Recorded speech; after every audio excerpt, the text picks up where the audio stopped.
Hello friends, स्वागत है आपका अपने इस यूट्यूब चैनल सरकारी रिजल्ट्स जॉब.com में। फ्रेंड, जैसा कि प्रीवियस क्लासेस में हमने त्रिस्तरीय पंचायत राज व्यवस्था देखा, उसमें भी लेखपाल के को मद्देनज़र रखते हुए हमने उत्तर प्रदेश के बारे में जो भी पंचायती राज व्यवस्था महत्वपूर्ण थी वो सारे टॉपिक्स देखे। आज एक नया जो है कि इसमें टॉपिक शुरू करते हैं। वो क्या है कि ग्राम्य विकास भारतीय संदर्भ में, यानी कि भारत के नज़रिए से ग्राम का विकास किस तरीके से हुआ या किस तरीके से होना चाहिए था। क्या स्थिति ऐसी आ गई कि भारतीय सरकार ने जो है कि ग्राम्य विकास के लिए योजनाएं शुरू कर दी, उनका प्रबंधन शुरू कर दिया। ठीक है, तो ये सारी चीज़ें हम देखेंगे कि भारतीय ग्राम्य विकास भारतीय संदर्भ में एवं ग्राम्य विकास कार्यक्रम और उनके लिए किए जाने वाले प्रबंधन, ये हमारा टॉपिक है, जो कि आपके ग्राम्य समाज एवं विकास में पहला ही चैप्टर आ जाता है। तो आज हम इसको देखेंगे। इसमें है कि पहले हम देखते हैं ग्राम्य विकास आया कैसे। तो स्वतंत्रता के पश्चात भारत में आज़ादी आई, आज़ाद जब भारत हुआ तो उस समय सबसे दयनीय स्थिति थी, क्योंकि अंग्रेज पूरी तरीके से लूट चुके थे, भारत को बिल्कुल छिड़ विदृढ़ कर चुके थे। ठीक है, तो उस समय जैसे कि कहा जाता है कि महात्मा गांधी ने भी उस समय कहा था कि भारत की आत्मा गाँव में बसती है। इसके कहने का मतलब क्या था, यानी कि अधिक से अधिक आबादी जो है कि शहरों से ज़्यादा आबादी कहाँ बसती है, भारत में गाँव में बसती है। ठीक है, भारत गाँव में बसता है, ऐसा बोला गया। तो इस तरीके से हम देखते हैं कि ग्राम्य विकास एक बहुत ही महत्वपूर्ण हिस्सा था। पूरे भारत के विकास में ग्राम का विकास बहुत ज़्यादा महत्वपूर्ण था। अच्छा, इसमें सरकार का किस तरीके का, सरकार का ग्राम्य विकास में सरकार का जो हस्तक्षेप जो है वो बिल्कुल ही ज़रूरी माना गया है। क्यों? क्योंकि यहाँ पर अधिकतर आबादी जो है कि कहाँ बसती है, गांव में बसती है। ठीक है, तो आइए कुछ टॉपिक्स देखते हैं। इसमें सबसे पहले हम देख लेते हैं ये कि ग्राम्य विकास कहलाता क्या है। जो चीज़ हम पढ़ रहे हैं तो देखते हैं कि पहले ग्राम्य विकास कहलाता क्या है। एक एक टॉपिक, एक एक कंसेप्ट क्लियर करते जाएंगे तो हर एक चीज़ें क्लियर होती जाएंगी। ये इतना ज़्यादा टफ नहीं है ग्राम्य समाज एवं विकास। कुछ बच्चों ने कमेंट किया था कि मैम क्या ये क्लासेस मतलब कि इस पर लगातार आप दे सकती हैं, क्लासेस हम लगातार लें। तो मैं इसी चीज़ को ध्यान में रख करके इस प्लेटफॉर्म पे आई हूँ, ताकि ग्राम्य समाज एवं विकास को आपके पास बेहतर तरीके से, हालांकि लेखपाल के या हर एक कॉम्पिटेटिव एग्जाम्स के सारे क्लासेस समय की पाबंदी के कारण आपको हर एक क्लासेस नहीं दे पा रही हूँ, लेकिन आने वाले समय में देंगे हर एक क्लासेस। लेकिन विशेष तौर पे ग्राम्य समाज एवं विकास जो कि हर जो है कि यूट्यूब पे हर जगह अवेलेबल नहीं है, इसलिए मैं यही देखते हुए, ताकि कि कौन से बच्चे ये पढ़ पा रहे हैं जो किसी संस्थान में एडमिशन लिए हुए हैं, वही बच्चे इसको फुली कंप्लीट कर पा रहे हैं। बाकी टीचर्स अपना एक एपिसोड हाईलाइट करके, एक एपिसोड बता करके बाकी अपने जो है कि अपने कहते हैं कि एडमिशन लीजिए, वहाँ पे आपको बताया जाएगा उस मतलब कि संस्थान में एडमिशन लेने के बाद। वही चीज़ों को देखते हुए मैं सोचती हूँ, मैंने ये सोचा कि ये गरीब जो है कि बच्चे हैं, उन्हें भी ऐसा एक प्लेटफॉर्म मिले जहाँ वो अपनी तैयारी को पूरी तरीके से जो है कि मजबूत बना सके। इसलिए मैं आपको ये निश्चिंत करना चाहती हूँ कि यहाँ पे ग्राम्य समाज एवं विकास के हर एक टॉपिक लाइन वाइज एकदम, भले चैप्टर इधर उधर होंगे लेकिन हर एक आपको जो है कि इसमें टॉपिक मिलेगा। जितने भी ग्राम्य समाज एवं विकास में जितने भी विषय इसमें जो है कि चैप्टर लिए गए हैं, सबके आपको मिलेंगे। और लास्ट में आपको जो है कि पेपर सीरीज भी मिलेगा, जिसको आप सॉल्व करेंगे तो आपकी तैयारी बहुत ही बेहतरीन होने वाली है। उसके लिए आप लगातार इस चैनल से जुड़े रहें, सब्सक्राइब जरूर करें, अगर पसंद आता है तो लाइक करें, और जो भी आपको प्रॉब्लम है इससे जुड़ी हुई या जो भी चीज़ें कहनी है कमेंट बॉक्स में जरूर दें, ताकि हम आपके जो है समस्याओं का निपटारा कर सकें। तो हम देखते हैं कि ग्राम्य विकास किसे कहते हैं। तो ग्राम्य विकास किसे कहते हैं,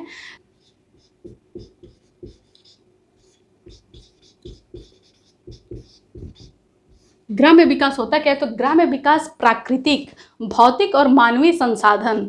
अच्छा, प्राकृतिक चीज़ें क्या क्या हो गई, जैसे कि जो ईश्वर के द्वारा हमें प्रदत्त हैं, जैसे कि नदियाँ, झील, पहाड़, पेड़ पौधे, वायु, ये सब क्या है कि प्राकृतिक चीज़ें हैं। तो ग्राम्य विकास क्या कहलाता है, तो ग्राम्य विकास क्या कहलाता है कि प्राकृतिक, भौतिक, भौतिक क्या होता है, चाहे इंसानों के द्वारा बनाई गई चीज़ें। तो प्राकृतिक, भौतिक एवं मानवीय संसाधनों का उपयोग, संरक्षण और उसको सुरक्षित रखना ही क्या कहलाता है, ग्राम विकास कहलाता है। इसकी एक एक टॉपिक कितनी महत्वपूर्ण है, आइए देखते हैं। ग्राम्य विकास प्राकृतिक, भौतिक एवं मानवीय संसाधनों। संसाधन यहाँ पे कहने का क्या मतलब है, मानवीय संसाधनों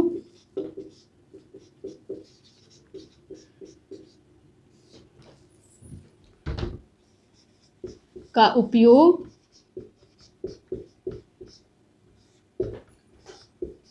सुरक्षा एवं संवर्धन से है।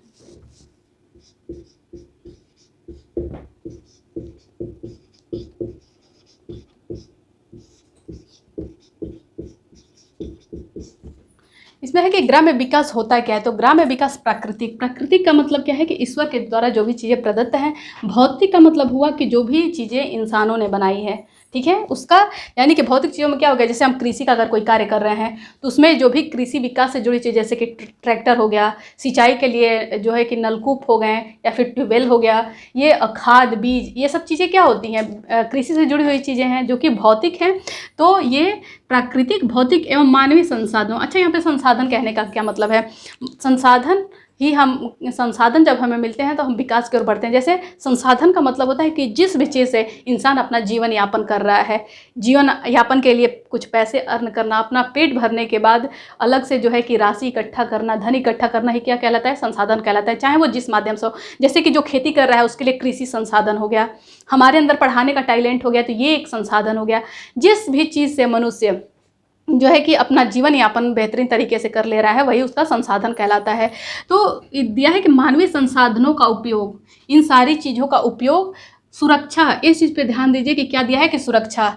अगर हम जिस चीज़ का उपयोग कर रहे हैं उसका सुरक्षा करना जाने तभी हमारा विकास संभव है। कैसे, जैसे कि जल है, जल को हम बहुत ज़्यादा वेस्ट करेंगे तो क्या आने वाले समय में हम इस तरीके की तरक्की कर पाएंगे, नहीं कर पाएंगे। ये हमारे लिए बहुत बड़ा बाधा हो जाए, क्योंकि ये प्राकृतिक चीज़ें हैं, हम इसका उत्पादन नहीं कर सकते, हम इसको बना नहीं सकते हैं। तो साथ साथ में ये कहा जाता है कि सुरक्षा, कोई भी चीज़ जो हम यूज़ कर रहे हैं प्राकृतिक चीज़ों में उसका सुरक्षा बहुत ही ज़्यादा ज़रूरी है। और संवर्धन, यानी कि अपने आने वाले भविष्य को लेकर के हम जब कोई योजना बनाते हैं कि जैसे कि हम अपने लाइफ में कोई भी काम करते हैं तो मनी अर्न करते हैं, पैसे कमाते हैं, तो किस लिए जोड़ जोड़ के रखा जाता है, ताकि हमारे सुनहरे भविष्य के लिए ये काम आएगा। तो किसी भी चीज़ का उपयोग सुरक्षा एवं संवर्धन विकास से संबंधित होता है। यानी कि उसका उपयोग तो हम करें लेकिन उस चीज़ का उपयोग उतना ही हो कि जितना उसका ज़रूरत हो, बाकी जो चीज़ें हैं उसका वेस्ट ना किया जाए, सुरक्षा भी किया जाए और भविष्य के लिए भी उसका संवर्धन किया जाए, ठीक है।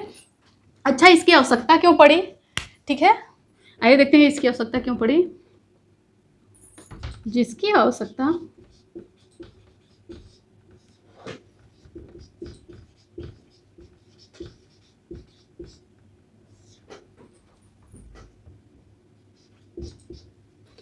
आवश्यकता मानव जीवन की परिस्थितियों को, मानव जीवन के परिस्थितियों को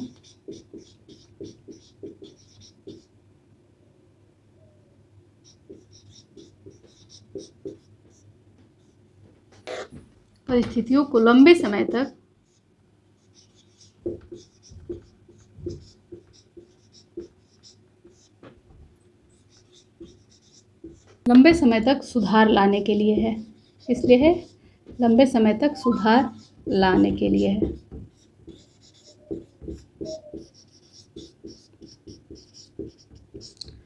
अच्छा, ग्राम्य विकास जरूरी है, तो जरूरी क्यों है, इसकी आवश्यकता क्यों पड़ी। तो इसकी जो आवश्यकता है, ग्राम्य विकास की आवश्यकता, जैसे कि किसी भी चीज़ के विकास की आवश्यकता क्यों पड़ती है, ताकि मानव जीवन की जो परिस्थितियां हैं उसमें लंबे समय तक क्या लाया जा सके, सुधार लाया जा सके। तो ये संभव कब है, जब हम किसी भी चीज़ का उपयोग तो करें लेकिन उसका सुरक्षा और संवर्धन भी करें, ठीक है। ग्राम्य विकास में एक चीज़ और दिया गया है कि ठीक है, हम प्राकृतिक भौतिक संसाधनों का उपयोग तो करें, लेकिन ये बात भी बहुत इंपॉर्टेंट कही जाती है कि हम उसके साथ साथ क्या करें, पर्यावरण को जो है कि पर्यावरण का मेंटेनेंस बनाए रखें, ठीक है। और उसका क्या करें,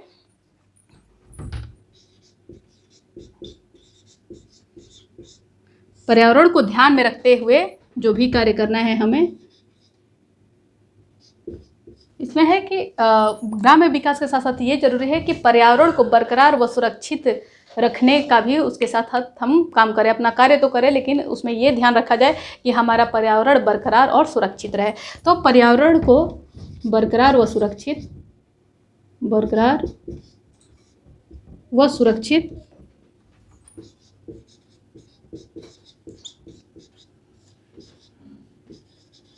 रखते हुए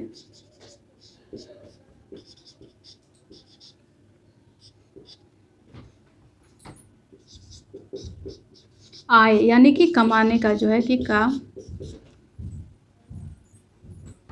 जो कि विकास से संबंधित है उसको करें। तो इसमें है कि ग्राम्य विकास होता क्या है, तो हम जो भी प्राकृतिक, भौतिक और मानवीय संसाधनों का उपयोग, संरक्षण और संवर्धन और उसका क्या उसको उसकी सुरक्षा करते हैं, यही क्या कहलाता है, विकास कहलाता है, ग्राम्य विकास क्या कहलाता है। इसकी आवश्यकता क्यों पड़ी है, तो ये भी देखते हैं कि इसकी आवश्यकता जो है कि मानव जीवन के जो है कि परिस्थितियों को लगातार उसमें सुधार लाने के लिए किया जा रहा है। और इसमें एक और टॉपिक है कि हम जैसे कि प्राकृतिक संसाधनों का तो उपयोग कर रहे हैं, लेकिन ऐसा नहीं है कि हम अपने संसाधन के रूप में उपयोग करते करते जैसे पेड़ों की कटाई, अंधाधुंध पेड़ों की कटाई शुरू कर दें कि ये तो हमारे जीवन यापन का जरिया है, हमें ये ऐसा मिला। ग्राम विकास में ऐसी बात कही गई है कि हमें जो क्या है कि प्राकृतिक संसाधनों का उपयोग करना है, तो नहीं, पर्यावरण को ध्यान में रखते हुए, चाहे वो जल हो, जल प्रदूषण हो, वायु प्रदूषण हो, ठीक है, इन सारी चीज़ों को मद्देनजर रखते हुए हमें अपना जीवन यापन करना है, क्योंकि हमें इसी परिस्थिति में रहना है, तो इसका मेंटेनेंस भी बनाना हमारा दायित्व बनता है। ठीक है, तो इतनी चीज़ें ग्राम्य विकास में हो गई। अब हम देखते हैं कि ये सबसे पहले इसकी बात शुरू कब से हुई, कि कब से हमारे गांव के विकास के बारे में सोचा गया, सरकार ने कब से सोचना शुरू किया, किस तरीके से आगे बढ़ा।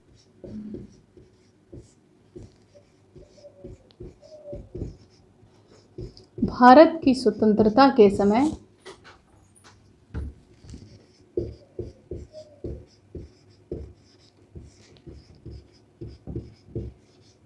ग्राम्य विकास की आवश्यकता।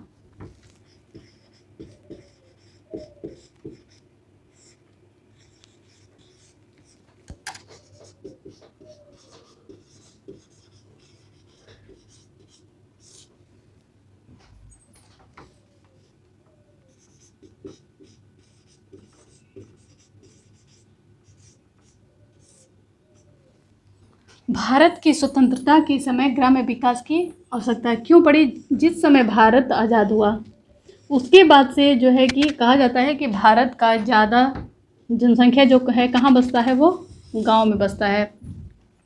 तो भारत की आज़ादी के समय ज़्यादा आबादी कहाँ बस रही थी, गांव में बस रही थी, और स्थिति बहुत ही ज़्यादा दयनीय थी। कृषि विकास जो था वो 0.3% था। और भारत की स्वतंत्रता के समय जो है कि भारत की पूरी अर्थव्यवस्था जो है वो किस पे आधारित थी, पूरी जो है कि जनसंख्या लगभग कृषि पे आधारित थी। लगभग कितनी जनसंख्या कृषि पे आधारित थी? 85% जनसंख्या जो है, बहुत सारी इसमें है कि लगभग भारत की अधिकतर जनसंख्या जो किस पे आधारित थी, वो कृषि पे आधारित थी। ठीक है, भारत की स्वतंत्रता के समय भारत की अधिकतर जनसंख्या कृषि पे आधारित थी, और उस समय कृषि विकास दर जो था वो कितना था? कृषि विकास दर जो था, विकास दर वो कितना था? 0.3% था। कितना था? 0.3% था।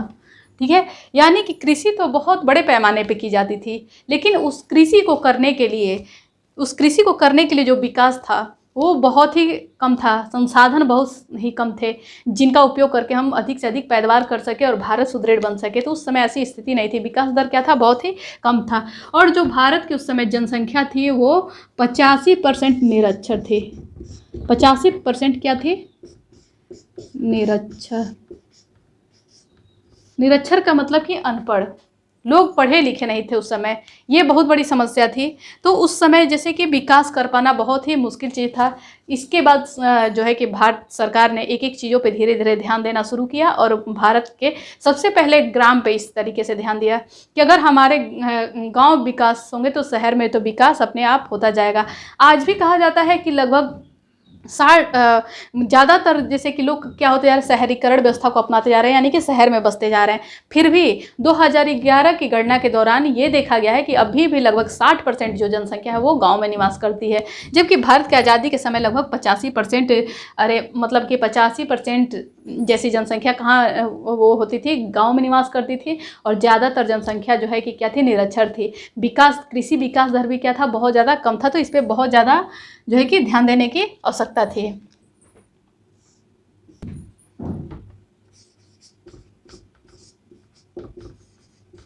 तो ये जनसंख्या का आंकड़ा देखते हैं तो कि ज़्यादातर जनसंख्या गांव में जो बसती थी, जनसंख्या गांव में बसने वाली जनसंख्या कितनी थी? 85% थी, और निरक्षर जो जनसंख्या थी कितनी थी, 84% थी। इस निरक्षरता के कारण स्थिति इतनी दयनीय थी, या फिर निरक्षरता कहें या फिर भारत में स्वास्थ्य विकास दर भी इतना कम था उस समय कि उस समय हैजा, मलेरिया, 1947 के समय की बात है कि उस समय हैजा, मलेरिया और चेचक जैसी बीमारियां भी जानलेवा हो जाती थीं। उस लगभग 1000 जनसंख्या में 27 लोग इन बीमारियों से मरते थे, जिनका आज उपचार बहुत ही मामूली माना जाता है। तो इस तरीके की स्वास्थ्य विकास दर भी बहुत कम था। निरक्षर जनसंख्या भी 44% थी, और गांव में कितनी परसेंट जनसंख्या जबकि बस्ती थी, 85% जनसंख्या, जिसमें 1% लोग पढ़े लिखे होते थे। इस तरीके से ग्राम का विकास करना एक बहुत ही सरकार के लिए बहुत ही बड़ा चुनौतीपूर्ण था। ठीक है, इस तरीके से हम लोग जान रहे हैं कि भारत की ज़्यादातर जो जनसंख्या वो कृषि पे आधारित थी। फिर भी जो है कि सरकारें हमारी थी, उपनिवेशक जो सरकारें थीं वो इनकी सिंचाई इत्यादि चीज़ों पे ज़्यादा ध्यान नहीं देती थी। वो मैक्सिमम किन फसलों पे ज़्यादा ध्यान दी, निर्यात के लिए कपास, जूट, इन चीज़ों को वो समझती थी कि निर्यात से हमको पैसे मिलेंगे, या फिर चाय की पत्ती हो गई, इन चीज़ों को वो ज़्यादा समझते थे कि निर्यात से ज़्यादा हमको प्रॉफिट है, तो इन्हीं फसलों पे, नकदी फसलों पे ज़्यादा ध्यान दिए। जबकि वहीं पे जो है कि हमारा जो फसल, मुख्य फसल था जिस अनाज में कि गेहूँ, चावल, इनकी सिंचाई सही से नहीं हो पाती थी। बारिश पे डिपेंड होता था कि बारिश आएगी, वर्षा पे किसान आधारित रहते थे कि बारिश जिस तरीके से आएगी उसी तरीके से जो है कि उसकी पैदावार होगी फसलों की। तो ये चीज़ें कहीं ना कहीं कृषि विकास दर ना होने के कारण, या उपनिवेशकों के ध्यान ना देने के कारण, जो हमारी सरकारें थी उनके ध्यान ना देने के कारण ये स्थिति थोड़ी और ख़राब हो गई। ठीक है, तो किसको उस समय ज़्यादा ध्यान दिया गया, कपास को, जूट को और चाय जैसी चीज़ों को ज़्यादा। और औद्योगिकरण की बात करें तो उस समय औद्योगिकरण जो है कि जैसे कि छोटे छोटे उद्योग जो होते हैं वो भी ग्रामीण अंचल में नहीं थे, वो भी शहरों में थे, कस्बों में थे, वो भी बहुत ही कम पैमाने पे थे, बहुत बड़े स्तर पे नहीं थे। उसके साथ साथ ही जब भारत की स्वतंत्रता के समय ग्राम्य विकास की बात चली तो उसमें एक क्या चलाया गया कि जो है कि रेल प्रणाली चलाई गई। रेल, जैसे कि रेलों को जोड़ना, रेल को बंदरगाहों से शुरू करना, जो कि बंदरगाह कहाँ कहाँ से, जो उत्पादन क्षेत्र और जो बाजार होते थे उनको बंदरगाहों से जोड़ना, जहाँ की ताकि चीज़ों का आयात निर्यात आसानी से किया जा सके। तो इस तरीके की व्यवस्था शुरू की गई ग्राम्य विकास पे। कि भारत में उस समय, जिस समय आज़ादी मिली उस समय किस तरीके के कृषकीय वर्ग थे और उन पे किस तरीके का कार्य किया गया। तो भारत में जो है कि उस समय कृषकीय वर्ग जो थे 2 तरीके के थे। कितने तरीके के थे? 2 तरीके के थे। कौन कौन से थे आइए उसको देखते हैं। कृषकीय वर्ग 2 तरीके के थे। एक थे सामंतवादी, एक जो थे वो क्या थे, सामंतवादी थे।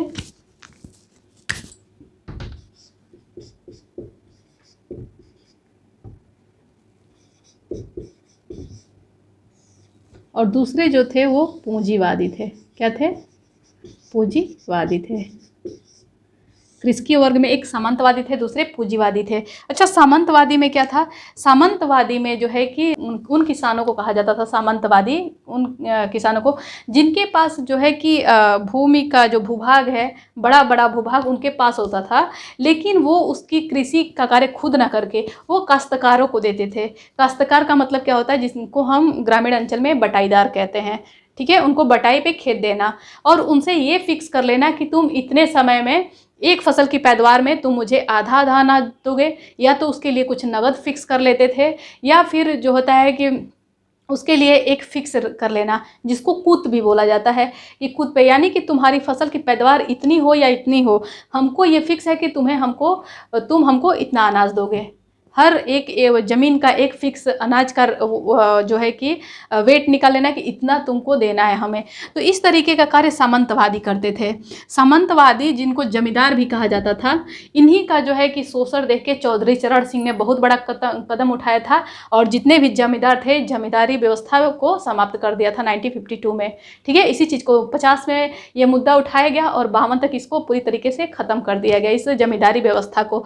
तो उस समय सामंतवादी थे और पूंजीवादी थे, इसी को जमींदार कहा जाता है। काश्तकार मतलब क्या होता है कि बटाईदार जो होते थे। ठीक है, तो उनका बहुत ज़्यादा शोषण किया जाता था। ये जो सामंतवादी थे, जैसे कि प्रीवियस क्लासेस में जब हमने आपको लेखपाल का बताया कि कैसे पटवारी से लेखपाल आया, तो वही का ये मेन मुद्दा है कि सामंतवादी वही जमींदार जो हैं कि इन्हीं को कहा जाता है जमींदार। यही बहुत ज़्यादा शोषण, जैसे कि क्या होता था कि पटवारी के साथ मिल करके ये जो काश्तकार है उनका बहुत ज़्यादा शोषण करने लगे। अलग अलग तरीके से लगान को वसूलना, ये दोनों आपस में मिलकर इस तरीके का खेल खेलने लगे, जिससे कि बहुत ज़्यादा क्रोधित होकर चौधरी चरण सिंह ने बहुत बड़ा कदम उठाया और पूरा जमींदारी प्रथा का ही उन्मूलन किया उन्होंने।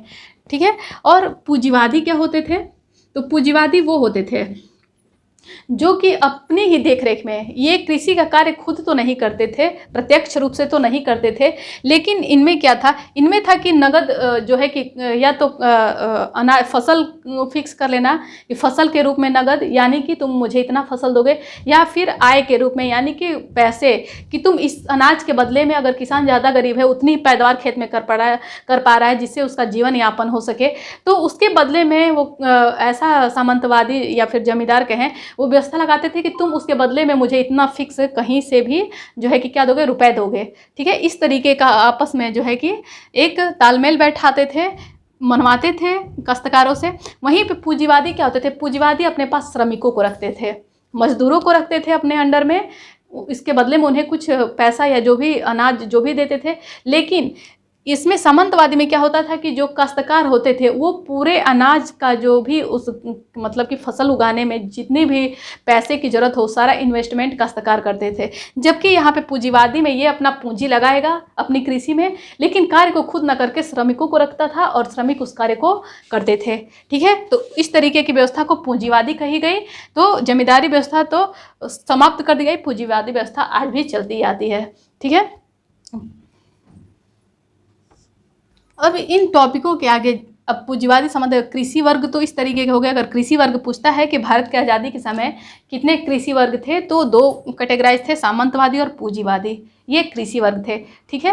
अब हम आगे बढ़ते हैं तो हम आंदोलन के लिए सोचते हैं। ठीक है, कि आंदोलन का कार्य क्या था और उस आंदोलन का अर्थ क्या था, उसका कार्य क्या था, किस तरीके के आंदोलन हुए। ठीक है। क्योंकि आज हम बस इतना ही पढ़ेंगे भारतीय संदर्भ में ग्राम विकास क्या कहलाता है।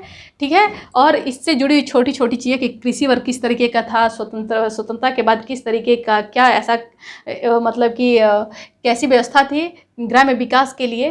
ठीक है, वो सारी चीज़ें देख लिए। अब कृषिकीय वर्ग के बाद हम देख लेते हैं कि आंदोलन का अर्थ क्या है, उनके कार्य क्या हैं। उसके बाद से नेक्स्ट टॉपिक जो है कि अगले क्लास में चलेगी वो ग्राम विकास के कार्यक्रम रहेंगे, जो कि बहुत ही ज़्यादा इंपॉर्टेंट है, और उनके प्रबंधन यानी कि कार्यक्रम को जैसे कि लागू करने के लिए किस तरीके का कार्य किया जाएगा। ठीक है। तो आइए एक और टॉपिक यहाँ पे लेते हैं।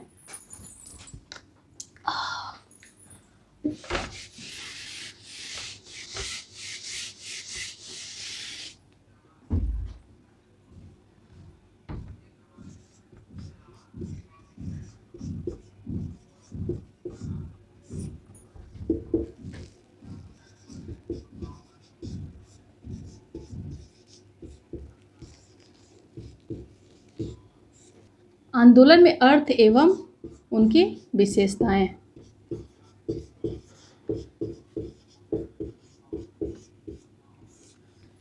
आंदोलन का अर्थ क्या होता है? आंदोलन मतलब होता क्या है?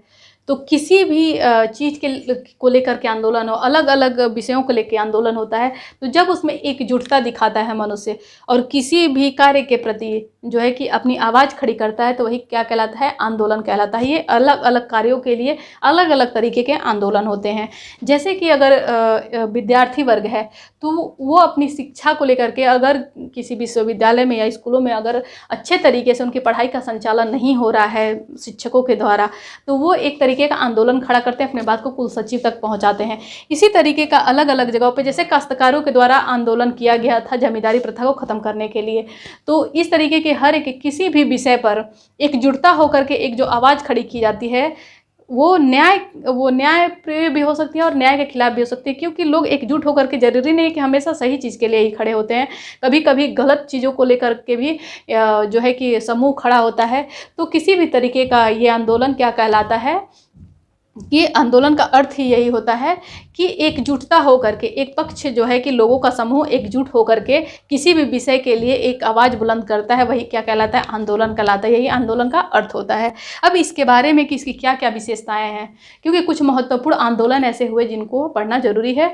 तो अब नेक्स्ट जो है कि नेक्स्ट क्लास में जो है कि हम पढ़ेंगे कि कौन कौन से आंदोलन थी और इसकी क्या क्या विशेषताएँ थी। तो उसको देखने के लिए आप वेट करिए। अगर मेरी वीडियो पसंद आती है तो प्लीज़ लाइक एंड सब्सक्राइब करें। Thank you for watching this video.